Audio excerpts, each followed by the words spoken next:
촛불행동 TV의 진격의 촛불 삼총사 첫 번째 시간입니다. 각자 인사 좀 나눠보죠. 근데 모자가 잘 어울리는 생각보다. 근데 아니 내가 뭐 삼총사에서 뭐 좀 해보자 그랬더니 아무도 안 해갖고 와서 청년, 장년, 그다음 노년이라고 하는데 그걸 이번에 바꿨어요. 소년. 우리 인권위에서 청년, 장년, 다음 소년이다. 그렇죠. 그래서 이 모자가 생각보다 잘 어울려. 자, 소년 같아. 소개. 소개를 소년이 된 소년 박재동입니다. 그림장인 건 아시죠? 그림쟁이고요. 시사 만화를 좀 많이 그렸고 지금도 틈틈이 그리고 있습니다. 또 촛불 시민 정치학교 또 제가 교장입니다. 그렇게 선망했던 저는 그 고등학교 그 평교사 출신이기 때문에 교장이라면 좀 그렇습니다. 이거 교육감이 교장만 해도 저는 아주 뭐 뿌듯합니다. 벅적지근합니다. 촛불행동의 고문이시죠? 두 분 다. 네. 자, 예 안녕하세요. 네, 저는 광노현입니다. 교장을 굉장히 해보고 싶었어요. 그래서 제가 느림보 학교 교장이라는 걸 했어요. 뭐 교장 교장 총출동이네. 못한 사람 여기 왔네. 그리고 교사 정치 학교를 만들어서 교사 정치 학교 교장을 딴 분이 하신다 그래서 제가 교장을 맡지는 않았지만요. 아니, 내가 교장이라고 자랑을 좀 했더니 교장이 10개가 나와. 저는 촛불행동 상임 대표로 있고요. 우리 세 친구들이 오늘 모여서 여러 가지 얘기를 좀 나눠보고자 합니다. 오늘 이제 좀 편안한 분위기에서 이런저런 얘기를 좀 나누기도 할 거고요. 또 얘기하다가 또 친구끼리니까는 뭐 반말도 하고 그러는데 뭐 불편하지 않게 생각해 주시면 좋겠습니다. 그래서 정말 격이 없이 서로 세상 돌아가는 이야기 또 각자가 어떻게 살고 있는지에 대한 이야기 이런 걸 주고받으면서 오늘의 시대 어떻게 봐야 되는가 또 어떻게 살면 좋을까 뭐 이런 얘기들 두루두루 좀 해보기로 하겠습니다. 자 요새 어떻게들 지내는지 잠깐 근황도 얘기하고 이 방송이 뭘 기여하면 좋겠는가 그래서 저 얘기부터 해볼게요. 네. 저는 최근에 이제 여러분 혹시 아실지 모르겠지만은 브루스 커밍스의 한국 전쟁의 기원 1권과 2권이 있는데 1권은 아주 오래전에 번역이 됐었어요. 근데 2권이 굉장히 부피가 두껍습니다. 근데 이번에 드디어 그 책이 번역이 됐어요. 근데 굉장히 중요한 책이에요. 보면은 한국 사회를 그렇게 정교하게 분석할 수 있을까 싶을 정도의 아주 탁월한 내용들이 그래 담겨져 있어요. 그래서 이건 좀 너무 뒤늦게 번역이 됐다라는 아쉬움이 있긴 합니다만은 그래서 한국 전쟁에 대한 이 조명을 새롭게 시작하면서 특히 이제 지정학 또 세계 정치 또 세계 문명 이런 걸 어떻게 결합해서 우리의 현실을 읽어낼 것인가 이런 노력들을 좀 하고 있습니다. 네, 그래서 배우는 게 굉장히 많고요. 특히 1920년대의 역사, 30년대 역사가 우리한테 굉장히 중요하더라고요. 왜냐하면 그 당시 우리한테는 항일 무장투쟁이라고 하는 게 굉장히 중요한 전기가 됐죠. 1919년 3.1 독립투쟁을 계기로 해서 세계 정치는 한쪽으로 보면은 윌슨의 주장, 또 다른 한쪽에서는 러시아 볼셰비키 혁명의 레닌의 그러한 기조 이 두 개가 세계 정치 기둥이 되고 그 자체가 또 우리의 독립운동에 매우 중요한 지표도 됐기 때문에 그 과정에서 일어났던 일들이 이후에 해방 공간과 한국 전쟁 지금까지 이어지는 이런 현실이 어떻게 정리될 것인가 하는 것을 관심 갖고 공부하고 있습니다. 와, 아직도 공부를 게을리하지 않네. 나는 농담을 그렇게 하려고 그랬는데 아니 한국 사람도 아닌데 뭘 그렇게 한국 사람 우리보다 더 잘하느냐 하려고 하다가 정말 말을 들으니 이 큰 틀에서 보는 거야. 큰 틀에서 우리가 그 돌아가기 때문에 그걸 이야기해 준다니까 이해가 가네. 그 브루스 커밍스 같은 경우는 보면 우리 한국 사회에서 한국 전쟁의 기원에 대한 걸로 유명하지만 실제로 이 브루스 커밍스의 접근은 세계 체제론의 접근이에요. 그치. 근데 세계 체제론을 제가 이제 대학에서 오랫동안 강의해 왔는데 그런 측면에서는 굉장히 중요하게 같이 언제 한번 또 이 얘기를 해볼 기회가 있을 겁니다. 자, 세계 체제론도 기본적으로 강대국의 논리 아닌가? 강대국의 논리를 지정학처럼. 그러니까 그걸 어떻게 겹할 거냐 하는 그런 관점이 또 그렇죠. 있으니까 물론 그 봐야 이제 알 수 있으니까. 이 방송이 이제 이런 얘기들을 서로 나누면서 기여하시기를 바라고 있습니다. 저는 아마 지난 100일 동안 가장 많은 편수의 글을 썼던 것 같아요. 그렇죠 말이에요. 20편 넘게 쓴 것 같고 제법 긴 글을 20편 이상 쓰느라고 좀 고생을 했고요.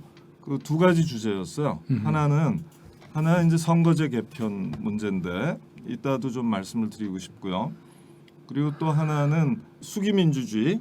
그래서 대의민주주의의 한계를 좀 수기민주주의로 극복하고 또 대의민주주의 한계를 직접민주주의로도 극복하고 대의민주주의를 근간에 삼되 그래서 그런 수기민주주의의 핵심 기구로 시민의회를 좀 제도적 대안으로 연구하는 일을 했어요. 그리고 선거제 개편에 대해서 정말 많은 글을 썼고요.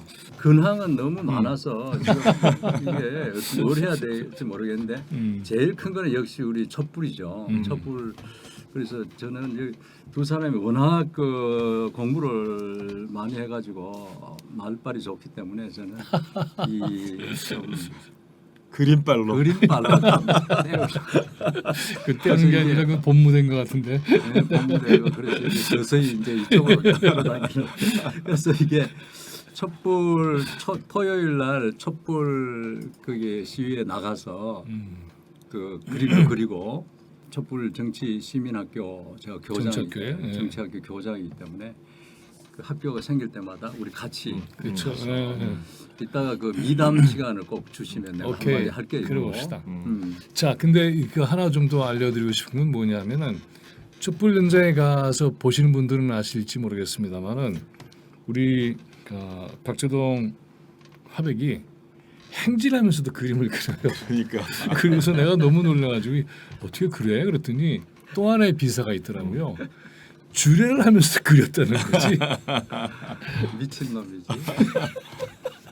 우리 박재동 화백은 하루에 12시간씩 그려요. 식사 중에도 그리고 회의 중에도 그리고 뭐 계속 그려요. 가다가도 그리고 전철 안에서도 그러니까 그리고. 그래서 예술이라는 게 정말 중노동, 자기를 다 바쳐서 하는 중노동이구나. 그 중노동하는 예술가를 보는 기쁨이 있는 거예요. 우리 박화백을 보면. 박재동 미담 이 시간. 손을 예술가가 손을 쉬면은 잔머리가 돌아가는 거예요. 그러네. 그래서 손을 막 계속 움직여야 머리가 쉬고 제대로. 그 명언일세. 그러네. 이거 손을 쉬고 잔머리로 그리는 사람이 너무 많은 거지. 손을 쉬면 그렇게 갈 수밖에 그러니까 그렇겠네. 제가 모자를 잠깐 벗겠습니다. 이제 혼자 쓰려니까 좀 민망도 하고. 그냥 너무 귀여워. 아니, 원래 이게 말이죠. 너무 오늘 우리 의상들을 각기 좀 준비하기로 했는데 다 안 했어. 까먹었어. 근데 제가 이거를 고른 이유 중에 하나가 뭐냐면 6월 말에 다 좋아하는 영화일 거예요. 인디아나 존스가 5번째 영화가 나오거든. 근데 그렇지. 기대하고 있어. 영화네. 아주 보자. 보자네. 그래서 이게 이제 이렇게 쓴 거지. 자, 그래서 근데 그 인디아나 존스 5번째 영화를 기대를 하면서 4번째 영화를 이제 잠깐 한 번 더 복습해서 봤는데 그 영화를 보면서 나는 지금 이런 자리에 있지 않으면 뭘 제일 하고 싶었을까 생각을 해봤더니 고고학자더라고. 고고학자. 너무 재밌을 것 같고 나하고 통하는데. 지식의 고고학, 지식의 고고하기도 하고 이게 탐험도 하고 탐험도 하고. 그리고 이제 우리가 모르는 그러한 역사의 비밀도 파헤치고 난 고고학 굉장히 문화 인류학에 관심이 있는데 내가 아는 사람에는 그 유적을 발굴하는 기쁨도 있지만 유적을 만드는 사람도 있더라. 여기 그런 사람이 있어. 나중에 얘기해. 잠깐 하여튼 그 같이 다니면요 온갖 걸 다 챙겨서 주셔서 그 옛날에 넉마주의라는 게 있었죠. 거의 그 수준이야. 우리 어렸을 때는 마을에 가면 지게, 맷돌 이런 거는 뭐 멍석 이런 거는 그냥 있었다. 언제나 지게가 있었지. 어느 순간 중학교 졸업인지 고등학교 졸업한가 우리 마을에 지게가 하나도 없는 거야. 그렇지. 화가인데 지게를 그리려고 하니 구할 수가 없어. 아. 그렇게 그때는 옛날에는 지게는 천년만년 있을 줄 알았어요. 천년만년 그대로 있을 줄 알았는데 삽시간에 없어지는 거예요. 그래서 야 이거 보통 일이 아니다. 야 이거 하나씩 모아놔야 되지 않을까 이런 생각을 이제 하기 시작을 했죠. 시작을 해서 그다음에 이제 방구대 암각화 하는데 가서 그게 7,000년 전인데 그걸 만화로 그릴 일이 있었어요. 그러면 그때 집 안에 내용 뭐 의상, 장신구 뭐 이런 특히 헤어스타일이 어떻게 했는지 아무도 몰라. 모르니까 자유롭기도 하고 어렵기도 하는데 그거에 대한 조그만 단서를 가지고 막 상상하는 거야. 그러면 이게 5,000년에 7,000년 전의 건데 이거를 지금 준비를 한다면 우리 5,000년 후에 우리 후손들이 얼마나 후손들을 위해서. 좋아할까. 그래서 우리 집사람이 페트병을 막 모아놔. 아니 그건 왜 모아놓냐. 그래서 내가 이게 5,000년 후에 우리 후손에게 줄 선물이라고 말을 못하겠는 거야. 그 말을 어떻게 해? 누구? 이 집 자체가 타임 캡슐이지 그러니까. 안 2020년에 쫓겨나고 타임 쓰고 있는 거 보면 참 이용해. 그래도 지금 내가 하는 요즘 중에 그걸 이제 집이 꽉 찼어. 그래서 이걸 이제 비우는 게 지금. 근데 왜 그러냐면 이런 것도 5,000년 후로 생각해 보세요. 그렇지. 이게 얼마나 그렇지. 귀해지겠는가 그렇지. 생각하면. 그러니까 그런 관점에서 보면 지금 우리는 너무나 당연한 일상인 것처럼 생각을 하지만 사실은 1년만 지나도 이런 게 있었어? 이렇게 생각이 될 정도인데 지금 우리가 겪고 있는 역사도 그렇지 않을까 싶은 생각이 우리가 마음대로 들어요. 다 요즘 전국에서 이제 이게 정말 너무 걱정이 된다 이런 얘기 한번 돌아가면서 해봅시다. 역시 언론이죠. 언론인데 물론 윤석열이 지금 몰리면은 이게 전쟁을 도발할 가능성이 참 실질적으로는 굉장히 오싹하고 큽니다만은 지속적인 문제는 역시 언론이죠. 그 옛날 박근혜를 쫓아낼 때 언론과 검찰이 그래도 협력을 해가지고 쫓아낼 수 있었는데 지금은 사실 박근혜를 생각하면 미안할 정도야. 뭐 가면서 뭘 잘못했지 이런 게 아름아름가 윤석열이 워낙 센 자가 나타나가지고 그럴 정도인데도 이렇게 되는 것은 다 아시다시피 검찰과 언론이 반대가 돼가지고 지켜주잖아. 완전히 지켜주기 때문에 모든 일들이 눈앞에 보이는 대로 저게 정말 있을 수 없는 당장 쫓겨나가야 될 일들을 수없이 하면서도 이렇게 버티고 나가는 것은 언론이 꿈쩍하지 않은 거죠. 그래서 언론 문제를 말하는 것은 매우 쉬우나 저는 좀 마음 아픈 일이지만 모든 언론을 이야기하는 것보다 하나만 이야기하고 싶어요. 그것은 저의 고향이기도 하고 저를 낳아준 참 어머니이기도 하고 길러준 아버지이기도 하고 친정이기도 한 한겨레 신문이 너무 참 기가 막힐 정도로 아니 지금 상황에서 무엇과 싸워야 되는지도 잘 모르는 것 같아. 엉뚱한 소리도 하고 저 아까도 전번에도 최근에도 이야기했지만 민주당을 검찰 이야기만 하지 말고 검찰 얘기를 검찰 탓을 하지 말고 민생을 지금 해야 될 게 뭐예요? 정부가 해야 되는 것이지 지금 뭘 하라는 거야? 그 민생 파탄의 결과는 사실은 정치 검찰의 통치 때문에 생긴 건데 그러니까 검찰 얘기 자꾸 하지 마.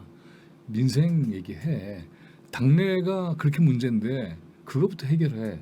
이렇게 얘기를 했는데 그게 일면 머리로 나왔다는 게 경악할 지경이고 지금 이 사태를 맥을 잡지도 못하고 어떻게 해서 검찰 윤석열을 슬쩍슬쩍 비호해주는 듯한 이런 느낌을 주는 게 참 저는 그 한결의 그 한 뭐 선배라면 선배죠. 창단 멤버로서 정말 칼을 입에 거꾸로 물고 아스팔트에 아니 뭐 그렇게까지 안에 그런 심정이다. 그런 심 심정이고 사실 한결에 하나만 한결의 경향이 했으면 좋지만 하나만 눈을 시퍼렇게 뜨고 라도 하나하나 공격을 하면 그렇지. 그게 이렇게 함부로 못해요. 그래서 음. 나는 내 고향인 한결에 대해서 너무나 가슴 아프고 슬프고 또 분노스럽고 그래서 우리가 사장 면담을 해야 되지 않겠나 우리 그런 이야기를 그 한결의 선배한테 촛불 때 이야기했더니 그 선배 말씀이 무슨 면담이야 쳐들어가야지. 그래서 우리가 정말 촛불 시민들을 모시고 한번 가야 되지 않겠냐. 왜냐 한결에는 다른 언론사하고 다르단 말이야. 출발이 하나의 언론사. 주주고. 그렇지. 하나의 회사로서 만들어진 게 아니라 그때 언론 환경이 제대로 된 기사를 쓸 수 없었기 때문에 역사성을 가지고 있는 그것을 언론의 본분을 지키는 진정한 언론을 만들자고 해서 정말 반지까지 팔아가지고 온 국민들이 모여서 세계에 유례 없는 걸 만들었어. 그건 뭐냐면 독재 정권과 싸우라는 거야. 그렇지. 싸우는 도구로서 언론을 이야기한 거지 뭐 one of them이 아니란 말이야. 그런 원래 정신을 완전히 잊어버렸고 그래서 나는 주주로서 이야기하고 싶은 거예요. 주주로서 나는 이런 신문을 이런 언론을 위해서 주주가 된 게 아니다. 우리는 그래서 그 진짜 한번 저 문 앞에 우리 촛불 시민들하고 같이 가서 한번 세게 한번 해야 되지 않겠나 해서. 되게 심각한 얘기인데 뭐 그렇지 않아도 이따가 이 공통 주제로 언론 지금 윤석열 정권이 장악하려고 하는 그런 기도에 대한 얘기도 좀 하겠습니다만은 어제 사실은 우리 사회의 언론계 또 시민사회의 원로분들하고 만날 기회가 있었는데 이 한결의 얘기가 나왔단 말이에요. 근데 이분들도 여러 차례 만나서 얘기를 했는데 이게 잘 소통이 안 되더라. 그래서 그냥 점잖게 말을 할 게 아니라 아까 얘기했던 것처럼 그 앞에서 거의 쳐들어가는 그런 이 힘으로 뭔가 분명하게 경고하고 얘기해야 된다라고까지 굉장히 강하게 얘기를 하시는 걸 보고 나도 사실은 굉장히 놀랐어요. 나도 깜짝 놀랐어. 그래서 이분들도 한겨레가 저렇게 하는 걸 보면서 원통해 하시는 거예요. 그래서 야 이건 정말 심각하다. 물론 근데 한겨레에는 좋은 기자들이 많이 있어요. 그런데 보면은 굉장히 안타깝게 논조가 서로 충돌하는 것들이 그대로 실려. 그래서 종잡을 섞게 만들고 그래서 이 논지가 도대체 뭐야? 도대체 한겨레는 정체가 뭐지? 이런 질문을 하게 되고 방금 얘기했던 것처럼 정치검찰을 방탄해주는 그런 식의 기사를 시리즈물로 만들어내고 이런 식으로 해서 과연 이게 언론으로서의 자기 기능을 하겠는가에 대해서는 굉장히 심각하게 문제를 제기하지는 안 되겠다 이런 생각 정말 절실하게 들어요. 한겨레를 위해서도 그렇죠. 지금 많은 독자들이 떠나고 있고 그러니까. 내부적으로도 이런 식으로 가면 3년 후면 한겨레는 없어질 거다는 그런 불안감 그런 것들이 팽배해 있어 새롭게 사장이 출발하면서 좀 해보겠다는 의지를 보였지만 그렇게 쉽게 바뀌지고 있는 것 같지는 않아요. 그러니까 밖에서 이건 정말 그대로 둘 수 없어. 이거 똑바로 해. 이런 힘이 보이지 않으면 안 되는 거고 촛불의 입장에서 보면 더더욱이 이제 참 이거 왜 이렇지라고 생각할 수밖에 없는 게 우리나라 현대사에서 보면은 여러 민주화 운동이 있었잖아요. 그런데 40차 넘게 집회를 하면서 끈질기게 투쟁하는 거는 초유예요. 그전 없었어. 없지. 어느 하루 또 며칠 콱 해서 했던 집중적인 투쟁은 있었지만은 이게 몇 달을 걸쳐서 이제 집결하고 하나의 역사적 공동체를 만들어가는 이거는 굉장히 중요한 일인데 단 한 줄도 안 쓰거든. 그래서 내가 그거를 생각하면 정말 내가 칼을 내가 이 좀 음. 극단적인 비유를 생각했죠. 음. 칼을 입에 물고 거꾸로 물고 나자빠지고 싶단 말이야. 음. 어째서 이렇게 1년이 넘도록 매주 토요일 보통 시민들이 나와서 외치는데 인터뷰를 하든 뭔가 있어야 되잖아. 1년에 있으면. 그것이 없다는 게 난 속으로 우리를 여기 있는 사람이 또 어떤데 뭐 삐까번쩍한 정통성이 있는 어떤 단체에서 하면 써주지만 우리를 완전히 무지랭이 또는 뭐라 거지 발사기 같이 보는 거야. 그 이게 한겨레 뭐냐? 그러니까 한겨레에서 보면 이렇게 돼 있거든.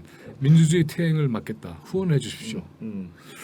후원자들이 바로 촛불국민지역에 가득 있는데 어디서 후원자를 구하려고 하는 걸까? 이렇게 한겨레에서 너무 신랄하게 비판하는 것 같이 생각을 하지만 사실은 한겨레가 어떻게 태동했는지를 알고 있고 또 함께했고 또 기대를 하고 있고 응원도 하고 있고 그런데 정작 민주주의 태행을 막기 위해서 전격적으로 나서고 있는 촛불 국민들은 투명 인간처럼 존재가 없는 것처럼 취급하는 이건 언론이 아니다. 이런 생각 안 할 수가 없어요. 아주 부드럽게 이야기를 해주셔서 민주주의 태행을 돕고 있는 한겨레를 그런 의미에서 보면은 이제 우리가 기고도 하고 쓰고 있는 시민 언론 민들레가 있다는 게 참 감사한 일이에요. 아 그렇죠. 제2의 한겨레 같은 기능을 하고 있는 거죠. 어떻게 나중에 보면 한겨레도 그 두 가지 기류가 있는 걸 보면 한쪽에서는 변화해야 되겠다는 그게 있어. 있는데 그 반대쪽으로 완전히 그 다른 물결이 그대로 팍 그 누르고 있는. 그래서 그 한겨레를 그 새로운 물결을 응원하는 의미에서도 우리가 뭔가를 해야 될 것 같아요. 그럴 것 같아요. 자, 최근에 근황에 저 우려에 대한 이 선거제 개편 문제가 우리나라 정치권의 특징을 굉장히 잘 나타내고 있을 뿐만 아니라 선거제 개편이라는 것 자체가 굉장히 중대한 의미를 가질 수밖에 없잖아요. 그래서 그 문제를 조금 얘기하고 싶은데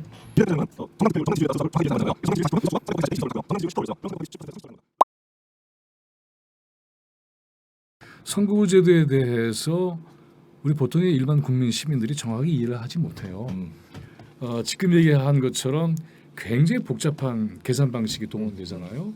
이 복잡한 계산 방식이 동원되는 까닭은 딱 하나밖에 없어요. 그건 뭐냐 하면 당리당략으로 선거제도를 접근하기 때문에 서로 손해보지 않게 하기 위한 기술을 거의 계속 집어넣으니까 그러니까 이게 복잡해지는 거고 그러다 보니까는 국민들은 도대체 이게 어디서부터 선거제도에 접근해야 될지를 모르게 돼버린 거죠.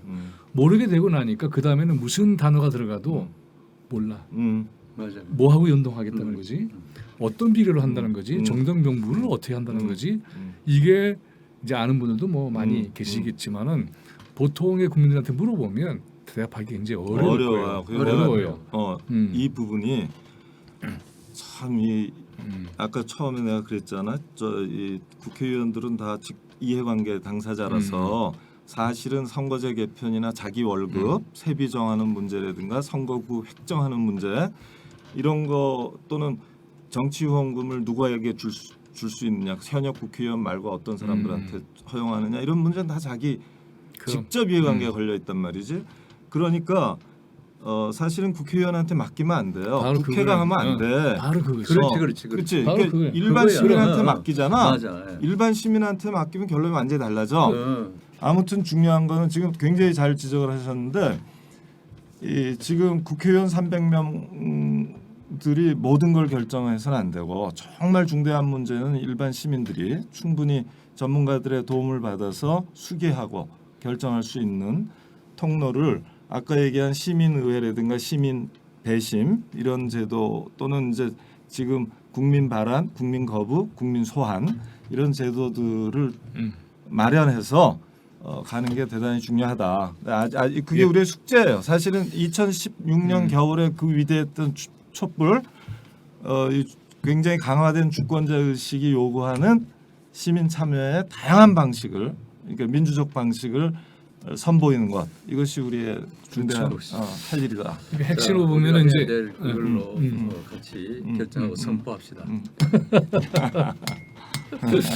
결국은 그러니까 국민주권 정치를 완성시키는 거죠. 네, 그러니까 헌법에 나와 있는 그러한 규정이 주장으로 끝나는 게 아니라 방금 얘기했던 것처럼 국민주권 정치를 완성시키는 것이고 이게 이제 직접적인 행동이 제도화되는 형태로 풀어나가자 굉장히 중요한 얘기인 것 같아요. 그리고 이제 하나 덧붙이자면은 현재 이제 총선 국면이 조금 뒤에 전개가 될 텐데 저는 이것이 이제 좀 우려되는 건 뭐냐 하면 이런 총선이 지금 선거제도 논의에서 보는 거와 마찬가지로 현상 유지와 현상의 기득권에 집중되기 시작하면은 현재 우리들이 벌이고 있는 변혁, 퇴진 이런 것들이 거기에 휘말릴 수가 있어요. 그래서 총선이라고 하는 것은 현상 유지가 아니라 현상 타파적인 그러한 선거 공간으로 만드는 것 이게 매우 중요하다 이런 말씀 드리고 싶고 제가 또 우려하는 건 뭔가 하는 얘기 잠깐 나누고 그 다음 얘기로 정리를 해보겠습니다. 길게 얘기할 수는 없을 것 같고요. 지금 우리한테 최대로 지금 전개되고 있는 상황은 국제 정세잖아요. 네.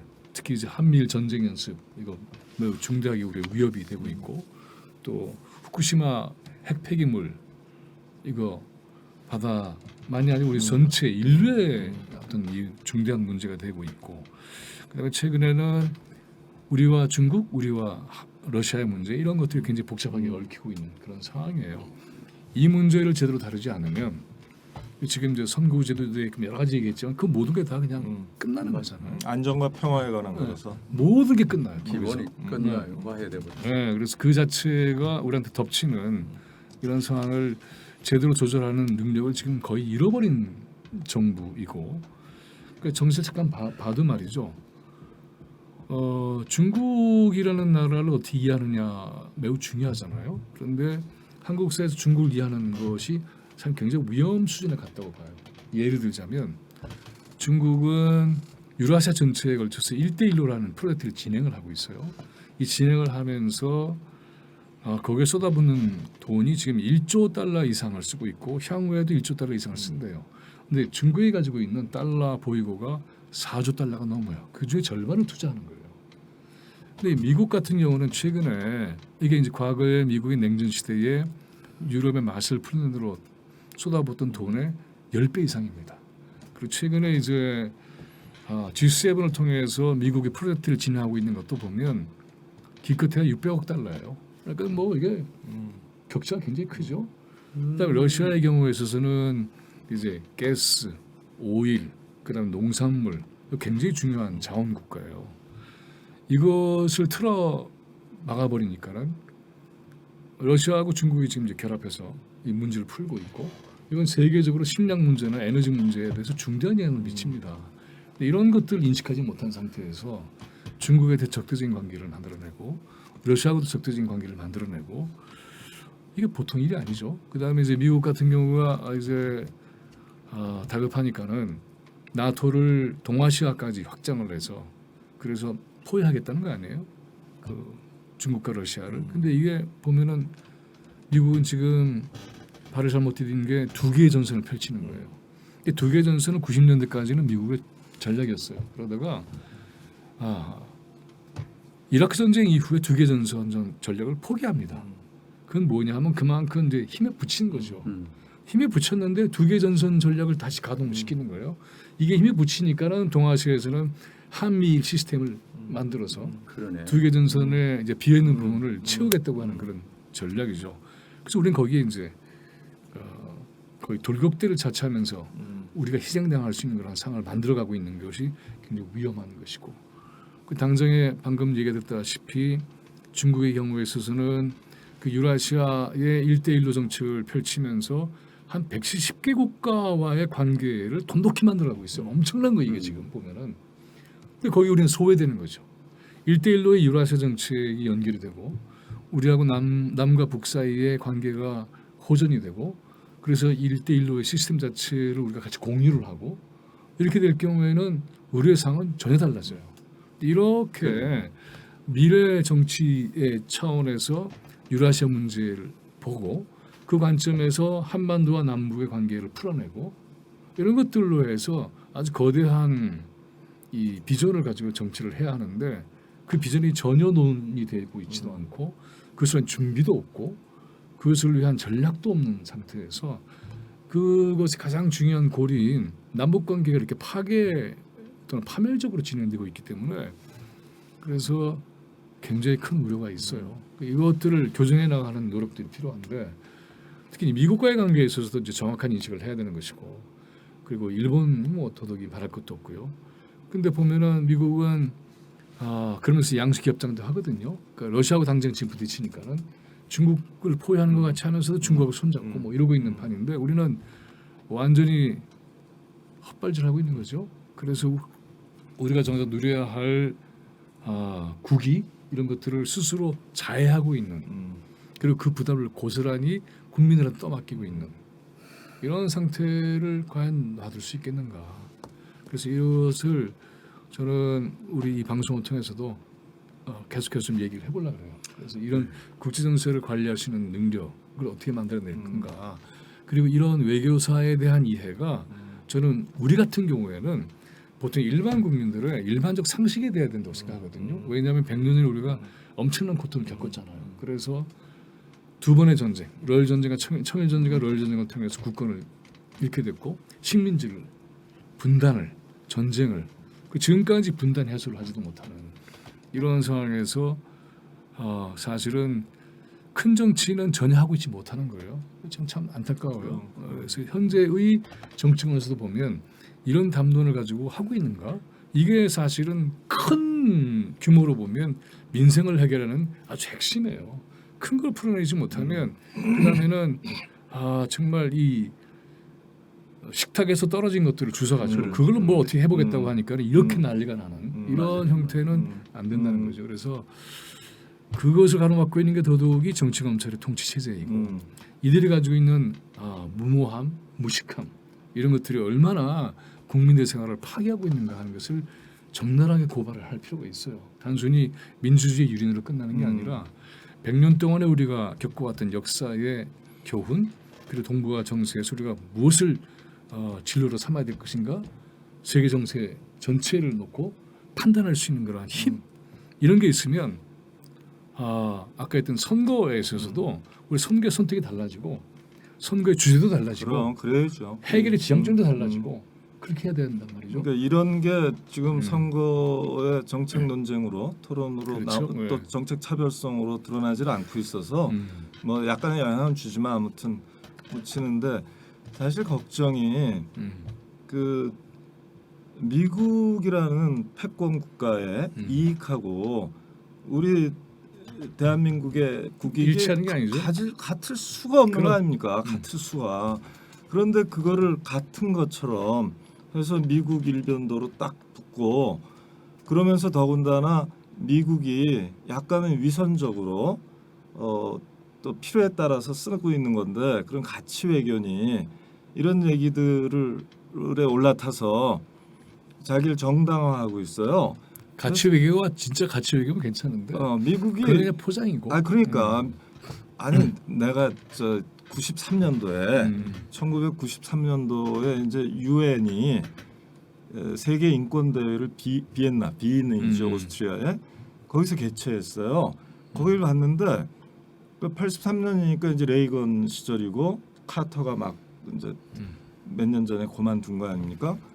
그 갔는데 그 NGO 대회 세계 이제 인권 민간 활동가들 우리 몇천 명이 모인 자리에 카터가 초청받아서 연설을 하는 게 돼 있었어요. 그러니까 그 조직위원회에서 그렇게 정한 거지.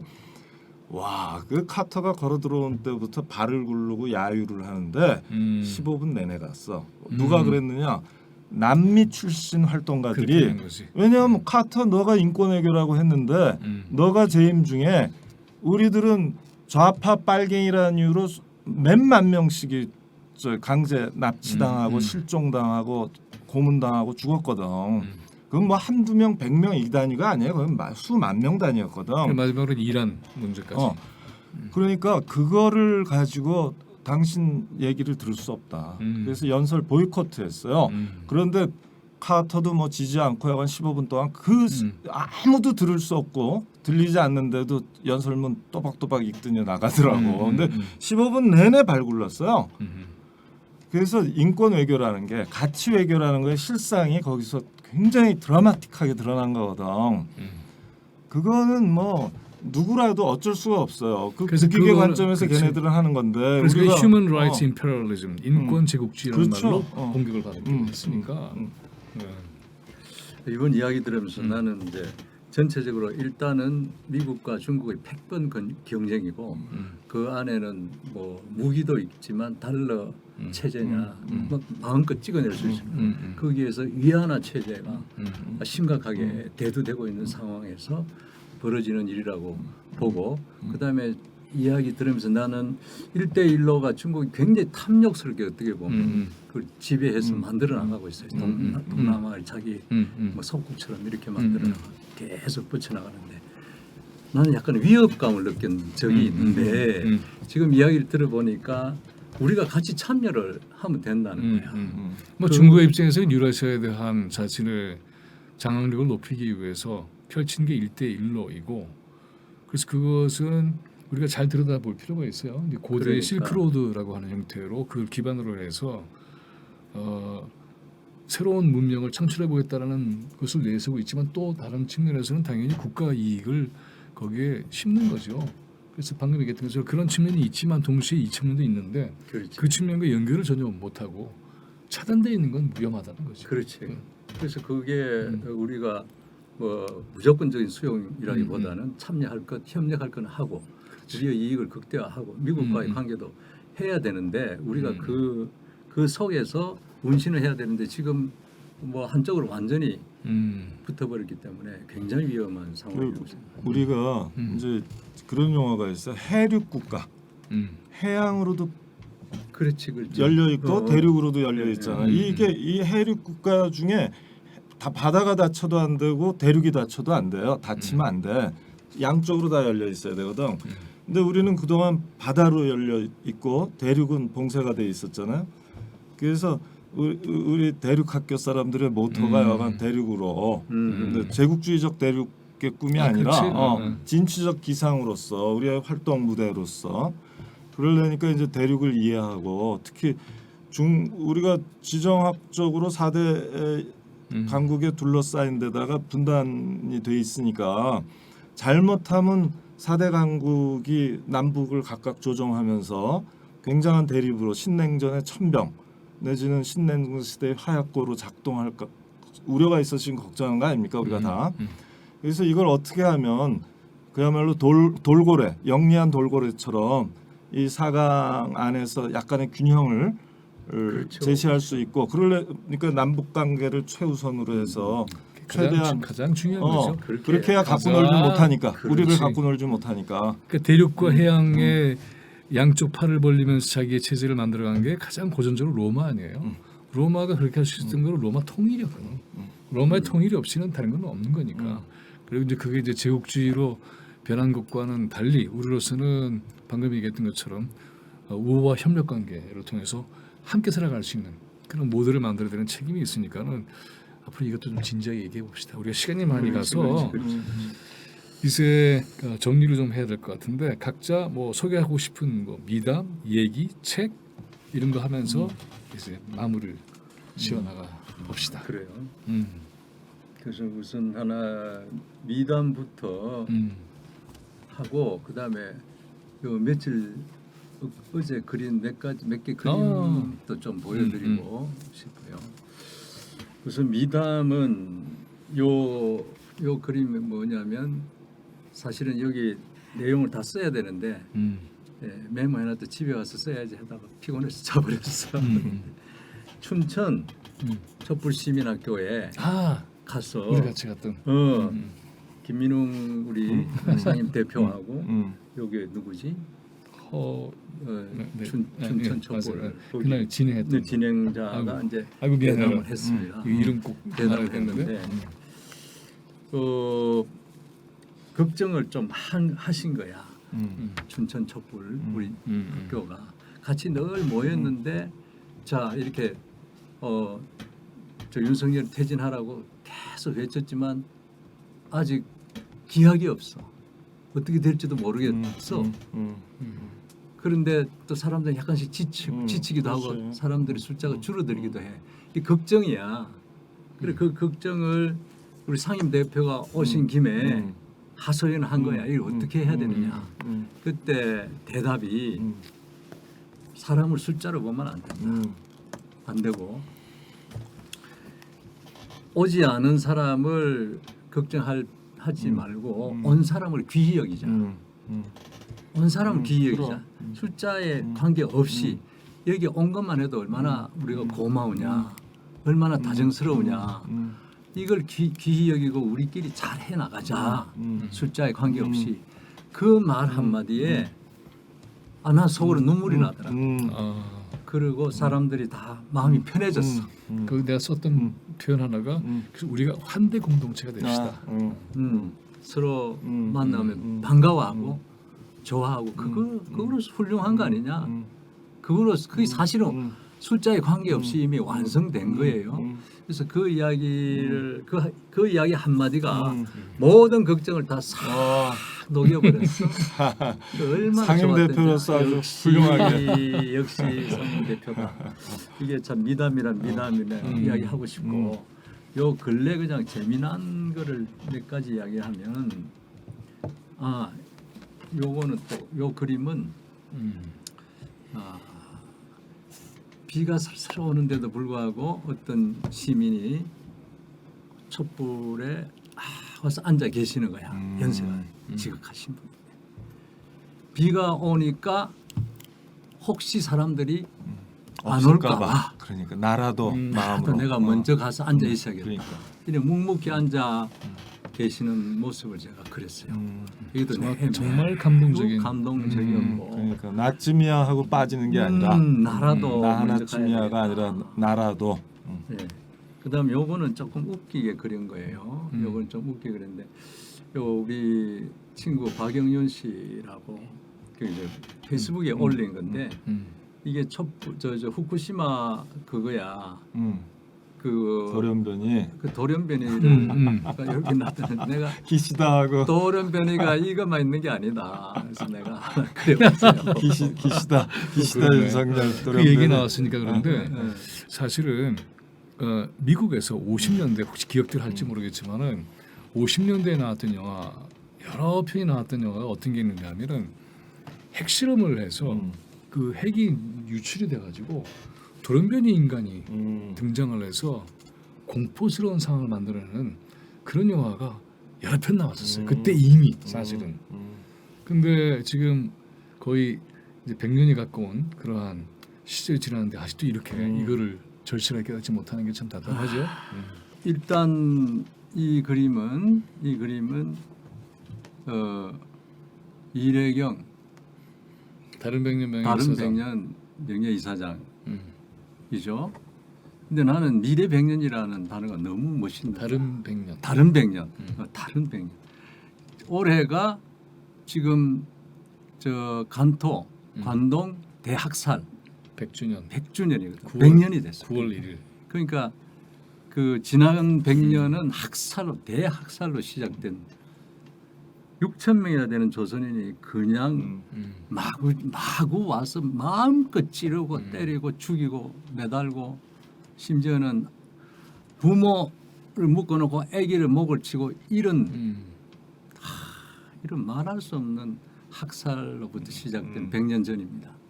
그걸로 해서 우리가 참 민주화를 위해서 이렇게 싸워와서 오늘에 이르렀는데 미래는 우리는 그 사슬에서 이겨내기 위해서 왔고 올해부터 새로운 100년은 우리가 정말 강하고 아름다운 나라로 또 인간다운 나라로 만들어 보자 하는 다른 100년이라는 기치를 내세우게 너무 멋있잖아요. 그래서 저 우리 이래현 이사장인데 요거는 이 천안함 지금 어떻게 되어 있냐면 누구 아무한테나 지금 국민들에게 무조건 천안함은 북한의 소행입니다고 말해야 돼요. 대한민국 국민으로서 인정받는. 그렇지 이게 아니면은 이 국적을 뺏길 거야.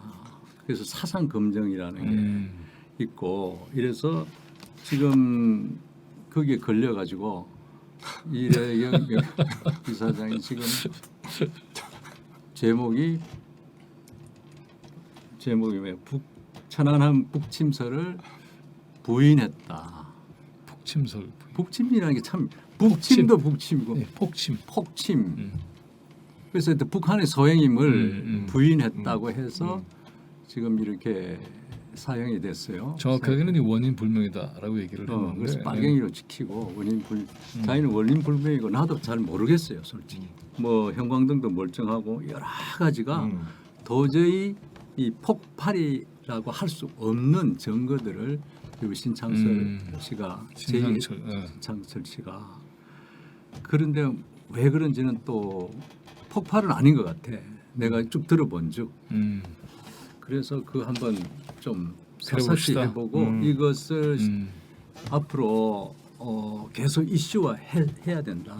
굉장히 중요한 거예요. 굉장히 그걸로 해서 남북 관계도 단절됐고 오이사 조치로 해서 뭐 등등 해서 남북의 교류 이런 것들이 말하자면 파행에 이르고 그런 중단된 거 아니에요? 심지어는 이 조사를 해보니까 그때 이명박 대통령인데 대통령이 야 너무 그 의뢰로 몰고 가는 거 아니야?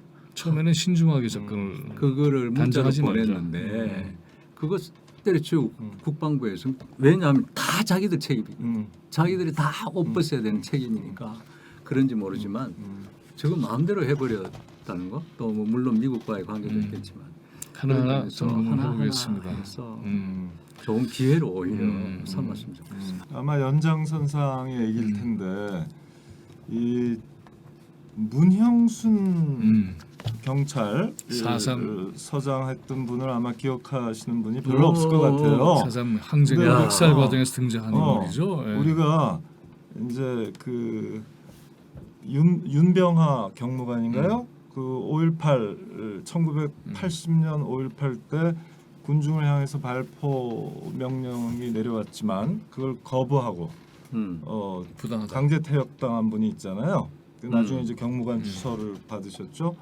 그 안병하 경무관이신데 그 이전에 1950년에 이런 일이 있었어요. 1950년 8월 30일인데 이러면은 1950년 6월 25일 날 전쟁이 났잖아요.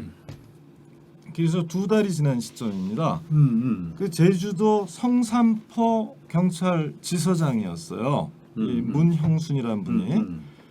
근데 공문이 한 장 날라왔어. 옛날식 공문이니까 한자로 쭉 해갖고 날라온 거예요. 성산포 경찰서장 귀하. 그래서 내용인즉슨은 이제 사상범, 이른바 친북 성향으로 보이는 사람들을 다 붙잡아서 예비 검속이라고 영장 없으면 이제 붙잡고 그때는 전시니까 영장이 없죠. 그 붙잡아서는 다 집단 총살을 시켰잖아요. 그렇죠. 보도연맹 사람들 그 유명한 사안인데 이 성산포에도 200여 명이 그 명단이 내려왔어요. 이 명단을 대로 총살을 집행하고 9월 6일까지 보고하라는 공문이었습니다. 이 공문을 받아보고 이 성산포 경찰서장 문형순 이분이 부당함으로 불이행, 부당을 한자로 쓰고 불이행을 한자로 쓰셨어요. 와, 그 200명의 목숨이 산 거예요. 그런데 이게 얼마나 어려운 일이냐면 전시 상황입니다. 네. 전시는 계엄이잖아요. 그럼 군한테 통수권이 있단 말이에요. 네. 그럼 경찰서장 아무것도 아니에요. 그렇지. 명령 불이행을 해? 이 사람 총살 받을 수 있는 그렇지, 거예요. 그렇지. 근데 이 양반이 부당함으로 불이행을 그것도 보통 같으면 그렇게 공문서에 쓰는 게 아니고 그렇지. 몰래 몇 사람 아는 사람이라든가 몰래 억울해 보이는 사람만 어떻게든지 골라갖고 몇 사람이라도 살릴 거야. 그렇지. 신딜러 리스트 만들어서 빼내요. 그렇지. 그 정도지. 근데 이 양반은 아예 부당함으로 불이행 딱 하고서 전원을 훈방시켜 버렸어요. 이거는요 목숨 걸고. 이거는 정말 비상계엄이나 전쟁 때 양심의 긴장을 내려놓지 않을 수가 있을까? 이럴 때 그건 어렵죠. 그게 지금 뭐냐면 동독에서 있잖아. 베를린 장벽. 그 동독 사람 중에 베를린 장벽을 넘어가는 사람들이 있었어. 병사도 그때 있었고. 그 병사도 있고 그때 동독 당국에서 그 경비병들한테 무조건 사살하라고 지시가 내려왔어요. 그래서 실제로 방아쇠를 당긴 사람이 있고 안 당긴 사람이 있어. 그 안 당긴 사람들한테 적용된 게, 그러니까 이 당긴 사람들한테 적용된 게 뭐냐면 아무 때나 내려놓아서는 안 될 양심의 긴장이라는 게 있다. 그 당시에 그 법원에서 그 정말 양심의 긴장을 내려놓지 않고 전쟁이나 계엄 당시에 이런 결단을 내린다는 게 이게 전쟁 범죄가 되잖아 사실은. 사람을 의심만으로 재판이나 아무것도 없이 단심도 안 거치고 즉결 처분을 하는 건데 이 전쟁 범죄를 단호하게 거부한 거죠. 근데 이게 나는 이런 분의 얘기는 빨리 영화화돼야 된다고 생각하고요. 군인, 경찰, 교도관 이런 사람들의 교본에 반드시 있어야 돼. 업무 매뉴얼에. 전시와 계엄시라 할지라도 부당한 상부 명령을, 특히 전쟁 범죄를 저지르라는, 또 반인도적 범죄를 저지르라는 명령을 거부한 사례로, 살아있는 사례로. 나는 과문한 탓일지 몰라도 그 9.11 이후에 있었던 관타나모 기지라든가 나치 때의 이 강제 수용소라든가 이런 데서 과연 이런 문형순 님 같은 경찰서장 같은 분이 계셨을지 진짜 이거는 놀라운 일이고 엄청난 사례야. 엄청난 거의 사례. 불가능한 이게 이제 불가능한 거야. 말하자면 뉘른베르크 재판이라든가 또는 이후에 일본의 전쟁 범죄로 다룬 동경 재판이라든가 그때에 관철되고자 했던 원칙이죠. 그러니까는 명령을 받는 입장에서는 거부할 수 없다가 아니라는 거지. 그 명령이 반인륜적 범죄라면 거부하는 게 마땅하다고 그 책임을 묻는. 근데 사실은 그런 논의가 굉장히 중요하게 작동을 했어야 되는 동경 재판에서도 사실은 관철이 된 건 아니죠. 근데 그건 또 언제 깊이 얘기할 기회가 있으면 좋겠는데 바로 이 4.3과 관련해서 이분에 대한 얘기는 방금 얘기하신 것처럼 널리 알려질 필요가 있고 굉장히 중요한 얘기를 했어요. 교본에 실려된다. 교본에 영화화되고 교본에 실리고 교과서에 실려야 돼. 인물이에요. 왜냐하면 이분의 행동으로 사람의 가능성을 넓혔어. 그죠? 그럼. 전쟁 범죄에 가담하지 않을 양심의 긴장을 놓지 않을 근데 가능성을 보여줬거든. 윤석열 정권은 임꺽정도 가르치지 마라 이렇게 하고 있는 판이니 참 이게 맞아. 근데 이분 얘기를 끝내기 전에 하나 보태자면 이분이 모슬포에서 48년 12월에도 100명의 목숨을 건졌어요. 다 집단 처형을 해야 될 사람들을 미리 다 조정을 해서 자수를 받아갖고 살려줬어요 다. 근데 이분이 그럼 어떻게 해서 그게 중요한 거죠. 어떻게 해서 도대체 48년 12월에 50년 8월에 48년 12월은 언제냐면 4.3 사태라는 게 일어나서 그때가 이제 비상계엄 그 시절. 비상계엄 시절이거든. 그때도 군 당국의 주의를 받는 몸이에요. 그런데도 불구하고 한 거다. 이 분은 당시에 49이셨나 50이었나 그래요. 근데 이분이 독립군 출신입니다. 그런 게 1917년에 신흥무관학교를 졸업하신 분이에요. 남다른 데가 있었어요. 그래서 군인들이 문형순 저 사람 건드리면 안 돼. 겁냈다는 거야 오히려. 그렇겠지. 그러니까 그렇게 하고도 살아남았죠. 그리고는 53년에 퇴역을 당해갖고 뭐 경감 신분으로 퇴역을 했어요. 그런 다음에 뭐 극장 매표소, 쌀가게 배달원 뭐 이런 거 하다가 홍범도 장군이 나중에 했던 그러니까 거의 그런 거죠.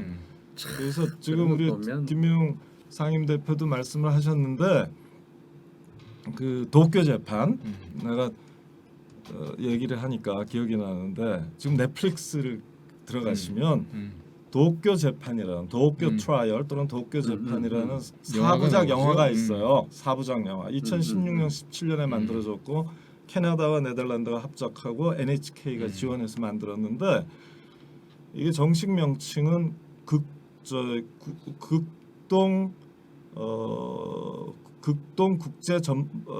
국제 군사 재판소입니다. 그러니까 극동아시아, 그 일본의 전쟁 범죄를 그래서 28명 중에 7명, 또 도저 히데키를 포함해서 7명 제우 호텔에 세워진 본부로 해서 그 진행됐죠. 육군사관학교에 세워진 본부에서 그게 그런데 아무튼 거기에 그 보시면 굉장히 흥미로운 얘기들이 많아요. 되게 뉴른베르크 재판은 영화로도 보고 그랬는데 오히려 도쿄 재판 우리하고 더 관계 있거든. 그걸 우리는 봐야 돼. 도쿄 재판을 보시면 좋을 것 같아요. 2008년에 제가 이제 일본에 갔었는데 그때 동경 재판 60주년이에요. 아 그러네. 그래서 서점에 가면은 동경 재판 60주년에 대한 책이 굉장히 많이 나왔고 그랬겠네. 그러니까 이제 48년 11월부터 시작했거든. 그래서 48년 4월. 그래서 그 책을 보면서 동경 재판을 많이 알게 됐고 실제 동경 재판과 관련돼 있는 연구나 또는 문학 작품이 우리한테 많지 않아요. 그리고 돌아가신 작가 이병주 선생이 마지막으로 하고 싶었던 작업이 바로 동경 재판을 소재로 해서 작품을 쓰고 싶다 해서 동경 재판 관련 자료를 굉장히 많이 갖고 계셨다고 합니다. 해방공간과 이제 6.25 전쟁 이거 자체가 우리 사회에 아주 거대한 뿌리일 그럼요. 거예요. 네, 그리고 거대한 결정적인 결정적인 사건. 틀이고 그래서 그것을 이제 극복하는 게 시대가 완전히 바뀌는 건데 그것이 이제 국가보안법하고도 연결이 돼 있고 지금 일어나고 있는 검찰 독재 유형들하고도 다 연관이 돼 그럼요. 있죠. 사실은 심리적으로도 그렇고 여러 가지로. 그래서 이 부분이 또 저기 그 사강 외교 하고도 굉장히 복잡하게 만드는 영역이기도 하고 이유이기도 하고 우리가 역사 전쟁 비슷한 것들을 하고 있는 이유이기도 한데 기본적으로 아무튼 그 아주 원형적인 경험이잖아요. 우리 사람들이 갖고 있는 거기서 나오는 그런 빨갱 의식이라든가 이런 것들을 이제 좀 극복은 해나가야 돼요. 사실은 해체하고 그거 해체하고 그게 그걸 어떻게 할 수 있을지 한번 논의해 봅시다 우리가. 그래요. 여기서 잠깐만 제가 4.3에 대해서 조금 이야기하고 싶은 게 있는데 오돌독에까지 뭐 해서 제가 사실은 그걸 전문가시네. 이제 좀 들여다본 입장에서 보면 물론 큰 틀에서 봤을 때도 있겠지만 그것은 그때 정부 수립을 위한 투표를 반대하느냐 안 하느냐 이 큰 문제가 있지만 실제적인 사건은 어떻게 벌어졌는가 하면 1948년도에 3.1절에 사람들이 모여서 방금 이야기했던 우리나라가 이렇게 가자 자주 독립으로 가자 막 그런 시위를 했어요. 하는데 하고 나와서 가는 중에 어떤 그저 경찰이 말을 타고 다니는데 그 아이를 치었어. 근데 치어놓고는 미안하단 말도 없이 가버리니까 군중들이 화가 나서 막 돌을 던지고 하니까 도망갔어. 군중들이 따라갔어. 그러니까 위협을 느꼈지. 그러니까 막 가는데 저쪽에서 경찰들이 총을 쏘은 거야.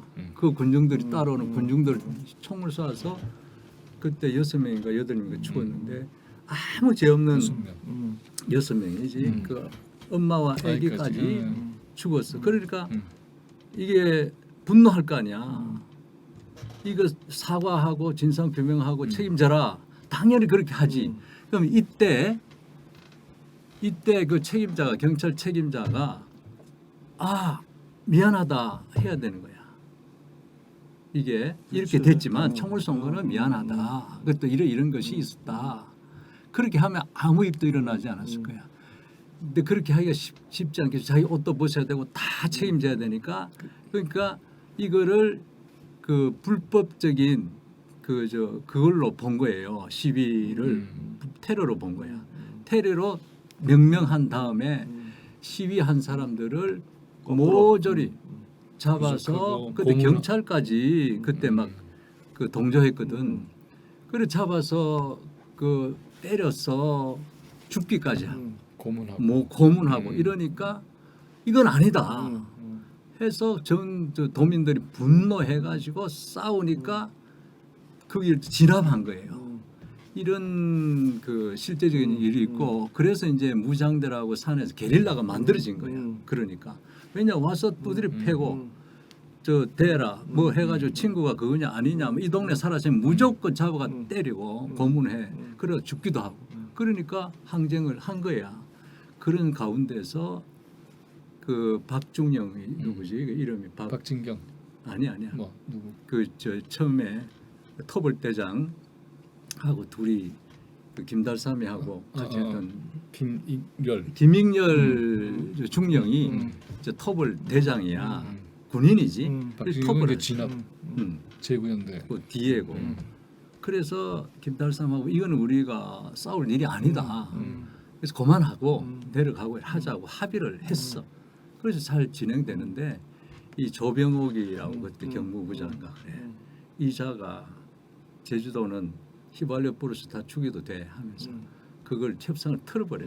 하지도 그때 있었는데 그 편을 들어버렸어. 그때부터 무자비한 토벌이 시작된 거예요. 그러니까 이 제주도의 문제도 미국 운정은 우리가 제주도의 군사기지를 만든 건 제주도가 필요한 거지 제주도 도민들이 필요한 건 아니야. 다 없어져도 제주도만 확보하면 돼요. 이렇게 전략의 기조를 세웠으니까 그런 비극이 일어난 거죠.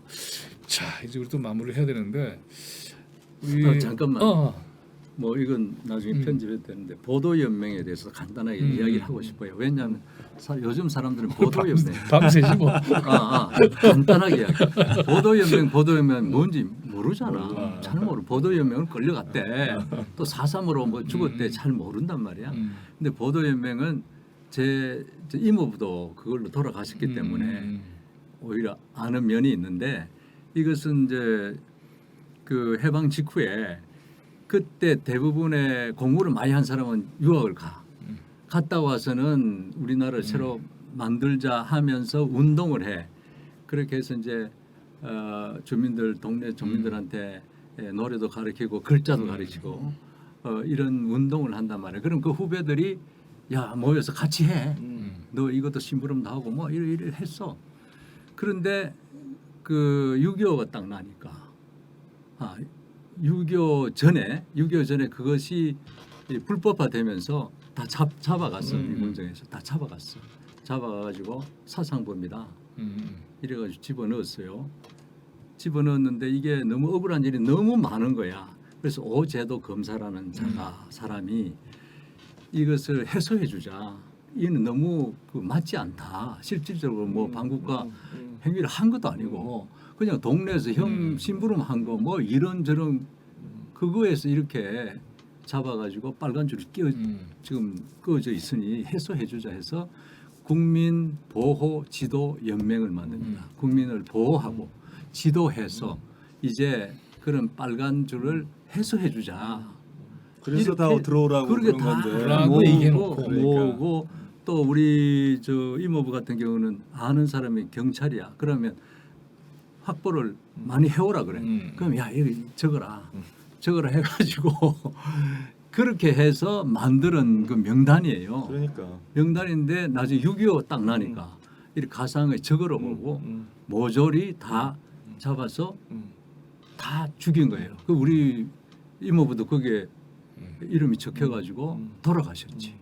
그래서 이런 그 상황이기 때문에 이게 뭐 확실한 뭐 그런 것도 아닌 거예요. 그래서 이 문형순 서장이 다 아는 거지. 4.3 때 이 사람들이 억울하고 보도연맹 때도 이 억울한 걸 너무 속 깊이 아는 거죠.